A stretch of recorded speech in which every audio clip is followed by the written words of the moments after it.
In a learning walk, the walkers come together for about an hour to go through the protocols. There's very strong protocols about how walkers proceed with the learning walks and visiting classrooms. And they have the discussion around what is it going to look like when we go into these classrooms? What are we looking for connected to our focus? The walkers visit the 4 classrooms. They have a little bit of a debrief between each visit, collecting their evidence and talking about perhaps a wondering that they could pose to that teacher. And then after that, they come together, put the documentation together of what they've seen in each classroom, and then the teacher is invited for feedback. To minimise the disruption to a class, we try and keep it pretty much as part of the everyday program that's happening. In addressing staff reaction to learning walks, it's really just a matter of reassurance in the case of some of the hosts, for example, to reassure that it's more a snapshot of the learning and teaching that's happening, that it's a non-threatening observation as such. Our focus is really honing in on how students connect, collaborate and learn collectively and communicate using educational online spaces such as blogs. And we're looking at how the use of technology and online resources in our school engages, supports and enables our learners to learn in different ways. Would you like to think of an area that you'd like to focus on? I'll just go back to them here. I might do the work samples if that's okay, student work samples. I'm happy to do the walls and the learning environment. Okay. I'll do the student talks. Student talk. The impact of the walkers on the actual class is very minimal. There's not much disruption to the class. They just have a look at what they need to see based on their particular focus. Occasionally they'll speak to some of the students about what it is that they're doing, but the impact is very minimal. The observations are generally 10 minutes per classroom, and we're getting a snapshot of the learning and teaching that's happening in that particular class at the time. After that 10 minutes, 5 minutes is spent just reflecting and bringing the group together to talk about what it is that we've just seen. Alright guys, so we've just been into Emma's room and we each had our focus areas. So just a quick, this is the time where we just have a quick report to each other about what we've seen. The children were explaining to me, I just had a bit of a talk, and they explained that they were using a blog to comment on their learning. They were replying to children's learning on there, so it became interactive.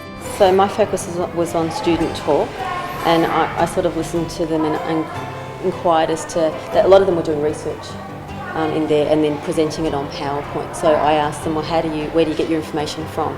And they were able to elaborate and say, well, we use Kidsrex, Wikipedia, National Geographic for Kids. I had a discussion with a couple of students about where they like to work, and different to the 5EC who would prefer to work on the ottomans and things, they preferred to work at tables because they found it a lot easier to work because they couldn't hold the laptops properly, which I just thought was very interesting. The next part of the learning walk, after visiting 4 classes in today's case, is to have the teachers invited back to us to allow for them to put the context of what we'd just seen from their view. So they're presenting context. We may ask a clarifying question or two and have a wondering as to what is possible that a teacher may answer at that point of time or may answer at a later date. One thing that really stood out to us was what you mentioned about them finding or creating their own little tips and giving advice, and all those activities, the fish market and the fundraising game, really promoted that. It's effectively, would you say, a level of collaboration that's been really focused on in your class? Yeah, so they're still working on that collaboration. They still need support and assistance and reminders that we are using the blog to collaborate, but they are becoming more independent in doing so.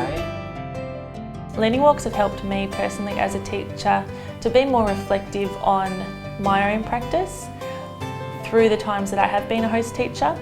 The times that I haven't been involved directly in a learning walk as either a host or a walker, I've found that reading the feedback letters that are provided are always really beneficial. They're made available to all staff following the learning walk based on what has been observed. The feedback is non-judgmental but needs to be really focused. So it comes out as really observations that were seen across the classrooms, not necessarily within individual classrooms. So it's a fairly generalised feedback, but also the specific feedback is given to each individual teacher. So that makes it more relevant to the particular person. But at a school level, we want to see what improvement is happening over time for the things that we're focusing on, the areas that we're focusing on. Learning walks are a way for us to get the big picture. In being a group that's walking in, we've got a structured way of looking at every aspect of what enriches the learning, what engages the children, what enables and supports them.